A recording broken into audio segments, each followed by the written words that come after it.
Pushkin.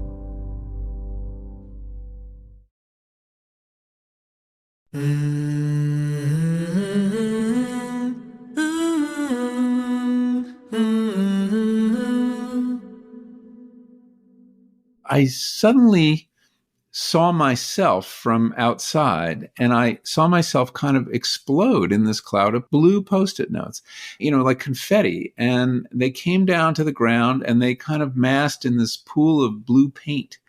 And that was me. I had complete acceptance that had I died and vanished, that was fine. It was what was meant to be. There was a continuing consciousness of some kind. I know it sounds crazy and very hard to put into words. That's renowned author Michael Pollan. He's talking about how a guided psychedelic trip on psilocybin, a molecule found in mushrooms, helped him see his mortality through an entirely new lens. This is a very non-interventionist therapy. The therapists say nothing during the experience except, would you like a glass of water or a snack or need to go to the bathroom? It really, they let your mind go where your mind wants to go. It is a kind of self-exploration, self-healing. On today's show, we hear from Michael Pollan about how plants have the power to change our minds.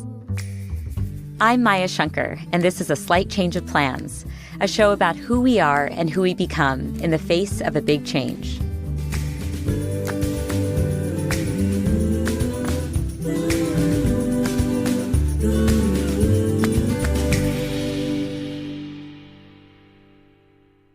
I'm fascinated by the kinds of experiences that can drastically change our perspectives. And guided psychedelic trips have the potential to do just that.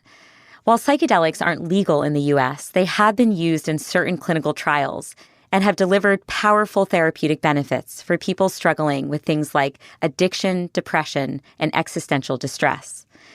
So what's happening to our brains under their influence that gives rise to these remarkable changes? Michael's written 2 books that explore the answer to this question, How to Change Your Mind and This Is Your Mind on Plants. And so today, we dig into the science of psychedelics. We started off by discussing the somewhat astonishing fact that basically every culture in the world has discovered psychoactive plants. They contain molecules that can alter human consciousness. We're talking about the morphine in the opium poppy and the caffeine in coffee and tea. Michael says there are a few explanations for why we're so drawn to these substances. For starters, they can provide pain relief and stave off boredom. But then I think that there are more profound uses to which people have put these psychoactive plants. And I'm talking here about the more powerful ones, the ones we call psychedelics. And that is for access to other realms, other dimensions of reality, an afterworld, an underworld, and religious visions, essentially, mystical experiences that are at the heart of a great many religions. And it may well be that it was these psychedelic substances that opened up that way of thinking, that gave people the visions that were interpreted in such a way as to underwrite whole religions. I mean, just think of the artists who were influenced by psychoactives. New metaphors, new insights, or scientific discoveries. I mean, there's a great many scientific discoveries that trace to psychedelic use. I think of it as the natural history of imagination, but it sure is interesting to think about. It is. And I mean, it is striking to me that it just appears like normal consciousness isn't enough for us humans, right? Like we're not sated by it. And look, there's obviously a continuum, and I fall closer to the risk averse. I'm more of a boring person who seems, I feel totally fulfilled by my current realm of consciousness. I know lots of other people have a much more exploratory mindset, but it is striking that across all cultures, there is some itch for something beyond our everyday conscious experience. And we seek transcendence, of course, not just through drugs. Extreme sports and intense periods of physical activity can do it, releasing drugs in the brain, basically. I mean, we can drug ourselves in all sorts of ways. Fasting does it. Dance, ecstatic dance, rhythm, drumming. I think the desire for transcendence goes really deep. And it's interesting. I mean, do other creatures have it? We know that some other animals do like to change consciousness from their elephants love alcohol, apparently. And apparently birds will, favor cannabis seeds over all different kinds. It seems to addle them a little bit. But transcendence, that idea that, that there is another realm of existence, another way to be, is something that I think is a deep human desire. Yeah. I'm wondering, Michael, if you can give us a quick history lesson, because in recent years, there's been a huge resurgence of interest in the therapeutic benefits of psychedelics for people with anxiety, depression, addiction, terminal illness. What's been responsible for this shift? Well, one of the big surprises in researching psychedelics was discovering how much research had been done during this period from the late 40s through the mid 60s. And the 50s, it was, a really vibrant field of research with some very promising results using LSD and psilocybin to treat alcoholism, end-of-life anxiety, things like that. It was completely respectable. And then the work stops. In the late 60s, early 70s, there is a tremendous backlash under President Nixon. And the culture kind of turns against them. There's a backlash. And the media, which had been incredibly positive about psychedelics, turns on a dime. And so the research stops. The way it gets restarted is really a function of a couple things. One is you have a group of psychiatrists, therapists of other kinds who never lost faith in the fact that these were powerful therapeutic agents. And in fact, some of them were working with them underground. And people in that world started kind of plotting the return of psychedelics. And then in the early 90s, they kind of got a signal from the FDA. There was a bureaucrat there in charge of drug development. And he basically sends a signal to researchers that, look, we're going to just treat psychedelics like any other drug. If you've got a good experiment, if you've got a good indication you think it's going to be useful for, we're not going to discriminate against it. The key moment, I think, though, comes when Bob Jesse, who is an interesting character, he's not a doctor or a therapist. He's a computer engineer at Oracle who had experiences with psychedelics that had convinced him of their value. And he reaches out to a man named Roland Griffith, who is a very well-respected psychopharmacologist at Johns Hopkins, the leading medical institution in the country. And they cook up this study. And it's not a clinical study. It's not a therapeutic study at all. It's an effort to see whether you could induce a mystical type experience in someone with a high dose of psilocybin. Mystical type experience is something that Roland is personally very interested in. And they do this study that's published in 2006. And it's the craziest study. I mean, the title is something like psilocybin can occasion mystical type experience in healthy, normal people, something like that. And for me to see these words, mystical experience, in the pages of a medical journal was just so mind-blowing. Mm. And what is the hallmark of a mystical experience? Good question. I had no idea. But it involves a transcendence of space and time, a euphoric feeling or feeling of intense well-being, a dissolution of ego, followed by a sense of merging with something larger than yourself. You feel connected to nature or other people or the universe or the divinity. And they found that of the 2/3 of people who had this mystical experience, they reported enduring changes in their sense of well-being, going out 6 weeks or 8 weeks or something. And in a follow-up study, they found that aspects of their personality, specifically openness, the trait of openness, increased. And that's quite striking because in general, personality doesn't change in adults. So this study really is the foundation on which subsequent work has been done. And by looking at these results, that there seemed to be an improvement in well-being, the idea occurred, well, we should try this with cancer patients. We should try this with people who have what the psychiatrists call existential distress over their diagnosis or the proximity of death. And that became the first clinical trial that the people at Hopkins did. And it was duplicated at the same time at NYU. Yeah, what's notable about some of these controlled studies is that participants report that their guided experiences on psychedelics are totally singular in nature, right? That they count among the top most meaningful experiences they've ever had. And I'd love to dig into the neuroscience just a bit so we can understand what is giving rise to these exceptional subjective states. Well, the honest answer is we don't really know. We have some really interesting hints, but there's a lot more work to be done. A researcher in England named Robin Carhart Harris put people in an fMRI machine and injected them with psilocybin in one trial and LSD in another. And he found something very interesting, where he expected to see a kind of explosion of activity mirroring the extraordinary visual effects and emotional effects. He actually found the most notable thing was a quieting of activity in one particular network. And this network, which I had never heard of, is the default mode network. The default mode network is the part of your brain that's most active when you're not doing anything. It's where your brain goes. It's the default. And it was discovered when they were doing fMRI tasks of other kinds, and they had to get the baseline. So they'd tell people, don't do anything. Don't think about anything, or try not to think about anything. Just lie there. And it turns out their brains lit up and all sorts of stuff went on. And a lot of it involved self-reflection, worry, rumination, thinking about the future, thinking about the past. The default mode network seems to be involved with creating this projection or illusion that we have a self. It's involved in time travel, the ability to think about the future and the past, which if you think about it, you need if you're going to have a sense of self. Our sense of self is what's happened to us in the past and what we hope will happen in the future, or what we think might happen to us in the future.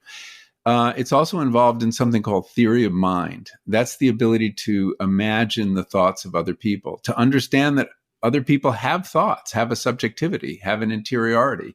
That's a big deal. And it's involved in what's called the narrative self, the story we tell ourselves of who we are, and how we take new events and kind of weave them into that narrative. So, to the extent the self has an address in the brain, it appears to be in this network. And this network gets very quiet under psychedelics and in the minds of very experienced meditators. And, Robin then, correlated reports of ego dissolution, and people can describe that. It's quite a wild experience. You observe your sense of self completely melting or crumbling. I had it once happened to me. When people reported that, they had the most precipitous drops in activity in the default mode network. So that's one of the findings, really, of psychedelic science already that is significant, I think, for our understanding of consciousness and the self. But it's not the only theory of what's going on. There are people who aren't sold on the default mode. We're hoping to get some more precise answers to these questions. Yeah, I mean, in addition to, some of the therapeutic effects, it is so compelling that this basic research can help us further understand what brain structures are associated with our sense of self. Yeah.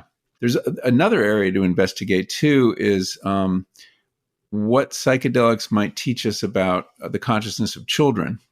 You may know Alison Gopnik. Alison, yes. Yeah. I'm such a fan of hers. And she studies child consciousness and problem solving. And she's convinced that the psychedelic experience is as close as adults get to the mind of the child and the way of thinking and the kind of what she describes as the lantern consciousness, as opposed to the spotlight consciousness of adults, which is very focused and linear. Children take in information from all different sides, which allows for a different kind of creativity. And she thinks that there's a retrogression in psychedelic consciousness that closely resembles that of children. So that's a whole other avenue of exploration that's very exciting. Yeah, I love her quote that babies and children are basically tripping all the time. Yes. What a lovely, colorful way of saying it. And this was an insight she had when her granddaughter was born. I love that. Yeah. You mentioned that you did have the experience of feeling your ego dissolve. And I know you did try psychedelics while you were writing your book. You say that you felt your sense of self scattered to the wind like a blizzard of Post-its. Yeah. And I'm wondering, can you just paint a scene of the many ways in which ego dissolution expressed itself during your trips? It was such an interesting, strange experience. I was really not prepared for it. So I had a fairly high dose psilocybin experience guided by an underground guide, somebody I really trusted. And I mention that because if you're going to let go to the extent of allowing your sense of self to completely vanish, you're going to have to feel very safe and very comfortable. And I did, under her guidance. And anyway, at a certain point, well into the experience, she offered me what's called a booster dose. And I figured in for a dime, in for a dollar. I was doing this for my book, actually. And so I said, sure. And I ate another mushroom. For research purposes.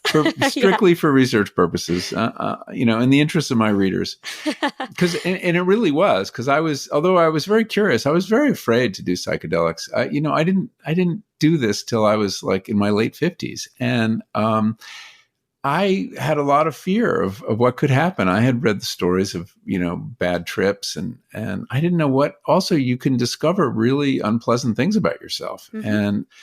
And anyway, at this point, I suddenly saw myself from outside and I saw myself kind of explode in this cloud of Post-it notes, blue Post-it notes, like confetti. And they came down to the ground and they kind of massed in this pool of blue paint.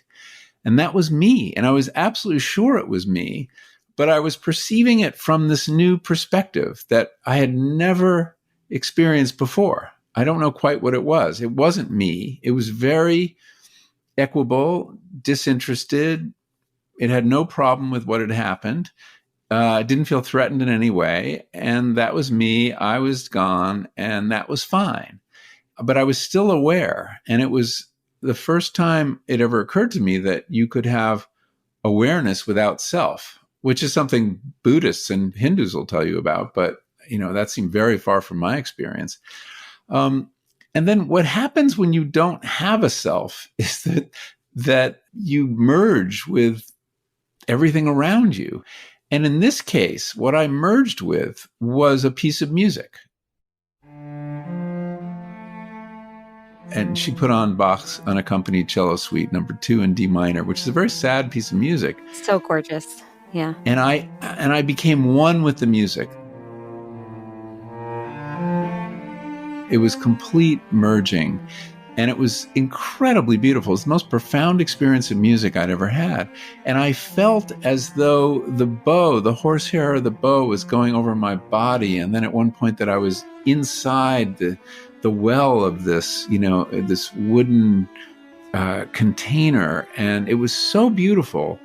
And although it was very sad, I wouldn't call it a happy experience. It was very sad. It was all about death. I mean, the piece of music to me was all about death.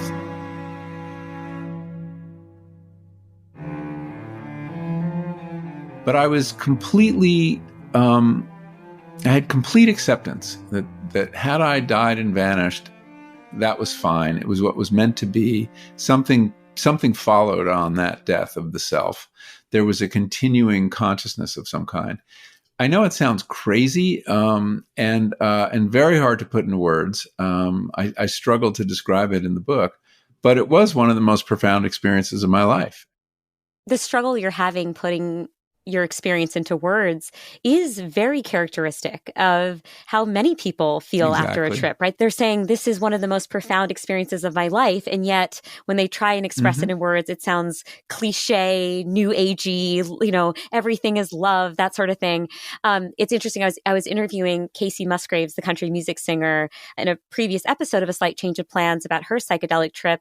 And I was actually asking whether the ability to create music in some way was an antidote to her inability to fully express the profound insights that she had using the words that we have at our disposal.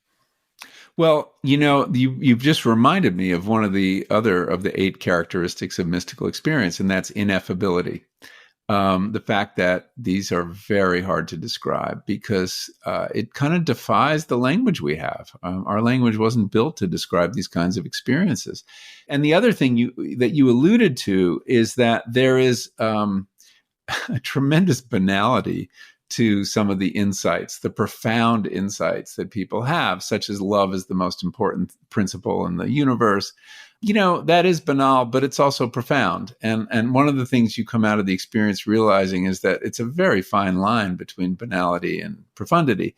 And one of the things psychedelics does is it takes all that ironic crust we cover the world with, and it scrapes it off really effectively. And suddenly things appear with the profundity and beauty of first sight. I mean, awe at the ordinary is a really, a piece of music, a flower. I mean, and that's another way in which I think you're recovering the mind of the child. And that's a wonderful aspect of psychedelic experience. We'll be back in a moment with a slight change of plans.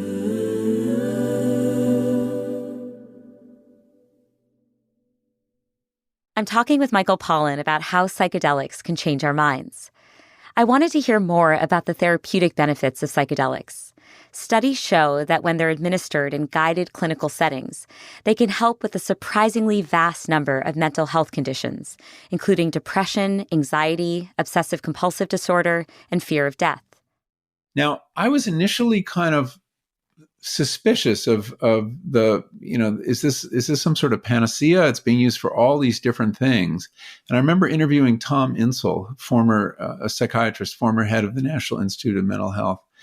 And I said, isn't this a little weird that all these different indications are responding to the same kind of treatment? And he said, well, you're assuming that they're all different, indications. They may be symptoms of a similar brain. And that is that a brain that's overly rigid in its thinking, that's trapped in patterns of rumination. And indeed, all those things, depression, anxiety, obsession, addiction, represent people stuck in loops of destructive thought and behavior.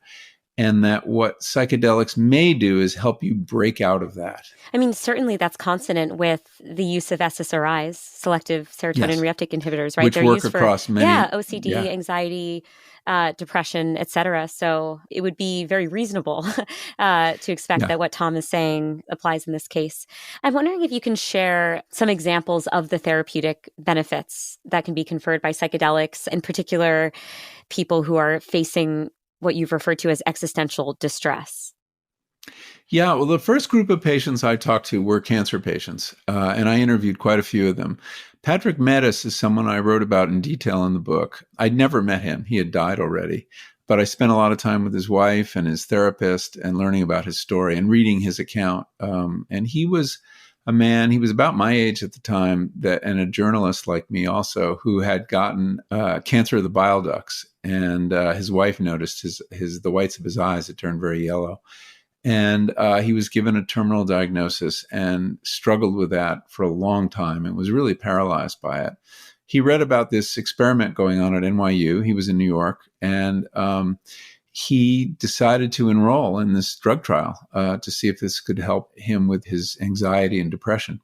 His wife actually was against it because to her it represented giving up, but he had no intention of doing that. He was continuing with his, at least for a while, with his chemo after the experience, and he did it. And he had a mystical experience. It was very profound. He described it in great detail.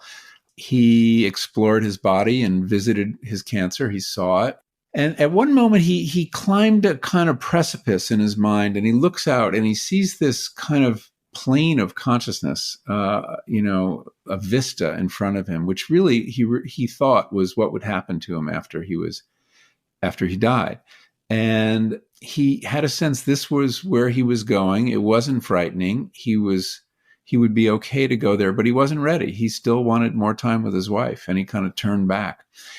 And he came out of the experience a changed man. And he had, I forget how much time it was like another 11 months, where he was able to have great pleasure in life. He would spend his days walking along the Brooklyn Pier, checking out new restaurants, had really good periods of time with his wife. And at a certain point decided to stop his chemo, which was really debilitating. And he wanted the clarity that would come with just living out his last months without medicine in his body. And he died a death of acceptance. People I interviewed described his room at Mount Sinai as like having this glow. He was incredibly settled and happy. And all the staff of the hospital would want to come by this room to get, a taste of this man who was approaching death with such equanimity. So it was incredible. And at one point, his wife sent me a photograph of him snapped like 3 or 4 days before his death. And he was very thin, wearing the hospital smock, and he had an oxygen clip in his nose, and he was beaming. So that, had a profound effect on me. And I interviewed a great many patients about their experiences. And there were a lot of common denominators. One was a kind of a confrontation with death and a confrontation with one's cancer. And in most cases, it made people much more accepting of their death. So I think it has a powerful application there for people with life-changing diagnoses. And obviously not just cancer. I mean, someone with an ALS diagnosis or any number of other terminal diagnoses. I was kind of sold on it for that use. And because we have so little to offer people, we give them morphine, which dulls their minds, and this clarifies their minds. So, hopefully this will become common. Yeah. Patrick's story reminds me of the most stirring, powerful part of your book, which is learning that many people believe that the insights that they've tapped into while they're on these psychedelic trips do represent objective truths about the universe, right? This noetic quality. Yeah. And that, they're not just dismissing their insights as these zany things that they had while they were high. They see their experience as this kind of window into some more accurate view of reality. Take Patrick, who believes that he's confronted what his afterlife will look like. And to me, it raises some very interesting philosophical and moral questions. I struggle with that. And I asked some of the researchers about this. And I got a range of answers. I mean, one is, we don't really know what happens after someone dies. And it's not for us to tell our patients what happens after someone dies. But I would say, maybe what you're administering is a delusion to people. And I remember one researcher said, hey, if it works, who cares? It took a purely pragmatic view. That's my camp for what it's worth. But really? Yeah, absolutely. As someone who studies cognitive science and believes, I guess I have a very reductionist view of life, but I am of the mind that all we are our subjective states. And so in the throes of a terminal illness, if you can be brought relief by believing the afterlife is one thing, great. You've reduced suffering. But again, not everybody has my exceedingly reductionist view of human existence. Yeah. And I think it's something that needs to be explored. I mean, I think that there are many ethical issues raised by psychedelics. But it's also important to understand that it's not the researchers that are planting this image of the afterlife. And it's not the pill. The pill is a catalyst for thoughts and fantasies and images. They're not priming you to have an afterlife experience. They may be priming you a little bit to have a mystical experience in the way they prepare you. I mean, that needs to be looked at. But everything that happens on a psychedelic experience is the product of your mind and to some extent your expectations and your setting. I mean, we know about set and setting. Very suggestible. Yeah. Very suggestible. But it's really your creation. This isn't mind control. So if that's where somebody's mind takes them and that's a helpful place, it's hard to argue with that. I mean, I tend to agree with you, but people might have ethical qualms about that, but I come back to the fact that there's no information in the molecule, right? It's all what your mind is creating. Yeah, maybe it's subjective states. Yeah, it's about maybe a reframing for skeptics or people who might have some concerns is that it is essentially a creative exploration into the types of things that could reassure an individual person, right? Yes. It's like, yeah, what would pacify Patrick in this very specific situation? And his mind engages with that. What's interesting there is you're healing yourself, Yeah. right? I mean, and in fact, that is a large part what happens. I mean, this is a very non-interventionist therapy. The therapists say nothing during the experience except, would you like a glass of water or a snack or need to go to the bathroom? It really, they let your mind go where your mind wants to go. It is a kind of self-exploration, self-healing. And, there's so much more we need to learn about it. For scaredy-cats like me, Michael, who will almost certainly never be willing to do a psychedelic trip, are there ways of approximating the effects of psychedelics through other means? Yes, there are. The most interesting one I came across is something called holotropic breath work. This was devised by Stan Grof, who was a psychiatrist who was doing a lot of psychedelic therapy in the 60s. And once the drugs were made illegal, he wanted to find a legal way to get the same results because he was getting amazing results with his patients. And borrowing from many different traditions, including yogic breathing techniques, he came up with this way of inducing a trance state that is very much like psychedelics. I did it once. And you basically have this pattern of breathing that I think hyperventilates you. You're breathing very fast and exhaling more than you're inhaling. And they're playing very loud rhythmic drumming. And after a certain amount of time, a few minutes, you enter into this state where you can do that breathing without trying to. You're on your back, but you're dancing. You're all your limbs are moving. It's the strangest thing that you could induce this trance. And you have the kind of imagery that you do on psychedelic experience. And I did it, and I felt like I'd run a marathon when it was over. It was a very intense experience. No drugs involved whatsoever. What is it doing in the brain? I think it may, in fact, be doing the same thing to the default mode network because you're probably starving the brain of oxygen. But yes, there are non-pharmacological ways to get similar effects. I do wonder whether we as humans would be more tolerant of non-pharmacological states that actually rival the psychedelic ones if they're negative, if they're not drug-induced. Like there's somehow this bias against the drug-induced bad trip. But if I were to achieve that psychological state through natural means, somehow I'm more okay with the idea of it going sour or being scary. Yeah, well, we have a prejudice against exogenous drugs, but there are ways to drug yourself without them, and this is one. There may be risks, though, to doing that. We haven't talked about risk, but one of the really striking things about the classical psychedelics like LSD and psilocybin and DMT is that there is no lethal dose. You can't overdose on these drugs, and you can overdose on all sorts of over-the-counter drugs. There's no risk of addiction either. I mean, I'm not trying to sell you on anything, Maya. Don't worry, you haven't sold me on anything. I'm still not going to do it. But the risks such as there are psychological risks. People do get into psychological trouble, especially when they don't pay enough attention to set and setting, and they don't do it with a guide, and they don't do it in a safe environment. It can be, it can be terrifying. And so you do have to keep that in mind. But when I came to it late and I did my due diligence. I was not a 20-year-old, with no proper sense of risk. Well, you wrote a whole freaking book on it. No one's going to be able to compete with you on that front in terms of doing your due diligence. Well, but I wanted to make sure it was safe. And I really did look at all the research and convince myself this wasn't a stupid or irresponsible thing to do. There are legal risks, we should point out, unless you're in a drug trial. You go to a university and enter. But aside from that, I convinced myself that the benefits would probably outweigh the risks. And I certainly feel that way having done it.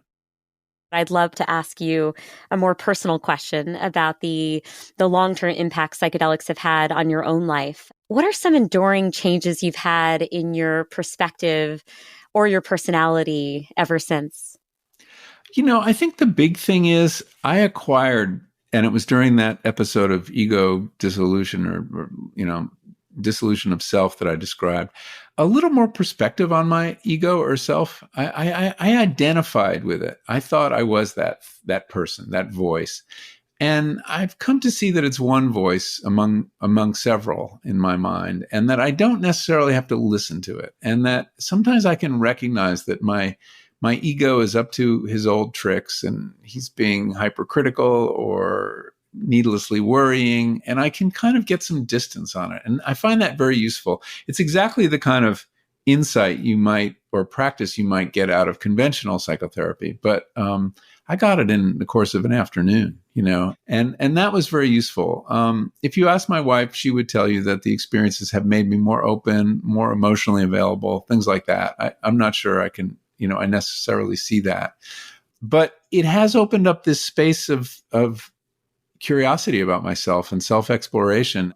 And I found it very useful. I mean, every time I've done it, I learn things about myself I didn't know before. And that's incredibly valuable. And especially at my age, I'm in my 60s now. And you sort of think that process, would have slowed or ended, but not at all. It's actually been intensified by this.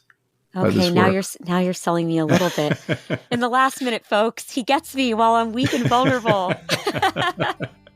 No, this is awesome. Thank you so much, Michael. Oh, my pleasure. I really enjoyed talking to you. I hope we can do this in person next time.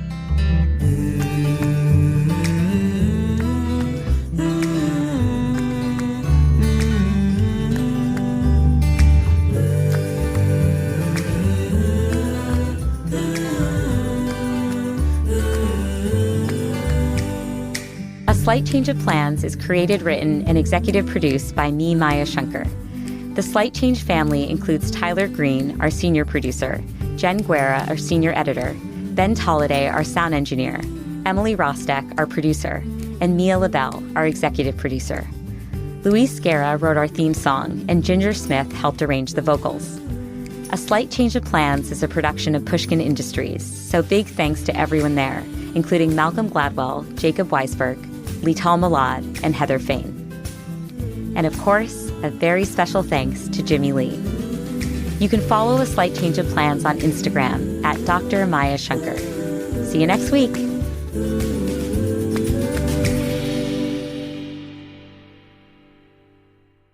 So how does this sound? I think I'm on the proper microphone. Why are the three legs of this microphone not the same length? We like to introduce logic puzzles into the mic setup, Michael. So if you can figure out the 3-leg problem, that's actually part of the challenge. Oh, God, this is a test. Your admissions ticket to the interview.